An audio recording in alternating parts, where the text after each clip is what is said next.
ಮಹಿಳಾ premier ಲೀಗ್ನಲ್ಲಿ RCB ಫೈನಲ್ಗೆ ಲಗ್ಗೆ ಇಟ್ಟಿದೆ. ಯುಪಿ ವಾರಿಯರ್ಸ್ ವಿರುದ್ಧ 8 ವಿಕೆಟ್ಗಳ ಗೆಲುವು ಸಾಧಿಸಿದೆ ಆರ್ಸಿಬಿ. ಆ ಮೂಲಕ ಈ ಬಾರಿಯ ಟೂರ್ನಿಯಲ್ಲಿ ಫೈನಲ್ಗೆ ಲಗ್ಗೆ ಇಟ್ಟ ಮೊದಲ ತಂಡವಾಗಿ ಆರ್ಸಿಬಿ ಹೊರಹೊಮ್ಮುತ್ತಾ ಇದೆ. ಇವತ್ತಿನ ಪಂದ್ಯದಲ್ಲಿ ಆರ್ಸಿಬಿ ಗೆಲುವಿಗೆ 144 ರನ್ ಗುರಿ ನೀಡಿತ್ತು. ಯುಪಿ 2 ವಿಕೆಟ್ ಕಳೆದುಕೊಂಡು ಆರ್ಸಿಬಿ ಈ ಗುರಿಯನ್ನ ಬೆನ್ನಟ್ಟಿದೆ. ಗ್ರೇಸ್ ಹ್ಯಾರಿಸ್ 75 ರನ್ ಗಳಿಸಿದ್ದಾರೆ. ಇನ್ನು ನಾಯಕಿ ಸ್ಮೃತಿ ಮಂದನ 54 ರನ್ಗಳ ಜೊತೆಯಾಟದ ನೆರವಿನಿಂದ ಇಬ್ಬರು ಆಟಗಾರ್ತಿಯರು ಅರ್ಧ ಶತಕ ದಾಖಲಿಸಿದ್ದಾರೆ.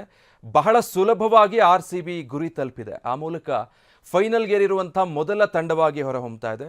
ಈ ಬಾರಿಯ WPL ಟೂರ್ನಿಯಲ್ಲಿ ಸತತವಾಗಿ 5 ಪಂದ್ಯಗಳನ್ನು ಗೆದ್ದುಕೊಂಡು ಬಂತು ಆರ್ಸಿಬಿ. ಅದಾದ ಮೇಲೆ 2 ಪಂದ್ಯಗಳನ್ನು ಸೋತಿತ್ತು. ಒಂದು ಡೆಲ್ಲಿ ವಿರುದ್ಧ, ಅದಾದ ಮೇಲೆ ಮತ್ತೊಂದು ಪಂದ್ಯ ಮುಂಬೈ ವಿರುದ್ಧ. ಇವತ್ತು ಯುಪಿ ವಾರಿಯರ್ಸ್ ವಿರುದ್ಧ ಗೆಲ್ಲೋದ್ರ ಮೂಲಕ ಟೇಬಲ್ ಟಾಪರ್ ಆಗಿ ಹೊರಹೊಮ್ಮಿದೆ ಆರ್ಸಿಬಿ ಮಹಿಳೆಯರ ತಂಡ.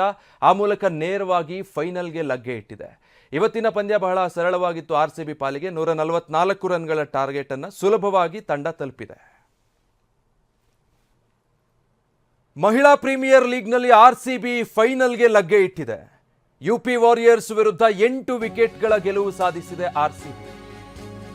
ಆ ಮೂಲಕ ಈ ಬಾರಿಯ ಟೂರ್ನಿಯಲ್ಲಿ ಫೈನಲ್ಗೆ ಲಗ್ಗೆ ಇಟ್ಟ ಮೊದಲ ತಂಡವಾಗಿ ಆರ್ಸಿಬಿ ಹೊರಹೊಮ್ಮುತ್ತಾ ಇದೆ.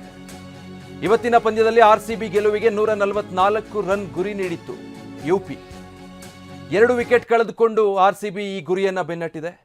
ಗ್ರೇಸ್ ಹ್ಯಾರಿಸ್ 75 ರನ್ ಗಳಿಸಿದ್ದಾರೆ. ಇನ್ನು ನಾಯಕಿ ಸ್ಮೃತಿ ಮಂದನ 54 ರನ್ಗಳ ಜೊತೆಯಾಟದ ನೆರವಿನಿಂದ ಇಬ್ಬರು ಆಟಗಾರ್ತಿಯರು ಅರ್ಧ ಶತಕ ದಾಖಲಿಸಿದ್ದಾರೆ.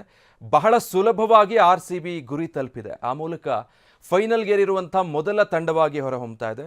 ಈ ಬಾರಿಯ WPL ಟೂರ್ನಿಯಲ್ಲಿ ಸತತವಾಗಿ 5 ಪಂದ್ಯಗಳನ್ನು ಗೆದ್ದುಕೊಂಡು ಬಂತು ಆರ್ಸಿಬಿ. ಅದಾದ ಮೇಲೆ 2 ಪಂದ್ಯಗಳನ್ನು ಸೋತಿತ್ತು. ಒಂದು ಡೆಲ್ಲಿ ವಿರುದ್ಧ, ಅದಾದ ಮೇಲೆ ಮತ್ತೊಂದು ಪಂದ್ಯ ಮುಂಬೈ ವಿರುದ್ಧ. ಇವತ್ತು ಯುಪಿ ವಾರಿಯರ್ಸ್ ವಿರುದ್ಧ ಗೆಲ್ಲೋದ್ರ ಮೂಲಕ ಟೇಬಲ್ ಟಾಪರ್ ಆಗಿ ಹೊರಹೊಮ್ಮಿದೆ ಆರ್ಸಿಬಿ ಮಹಿಳೆಯರ ತಂಡ.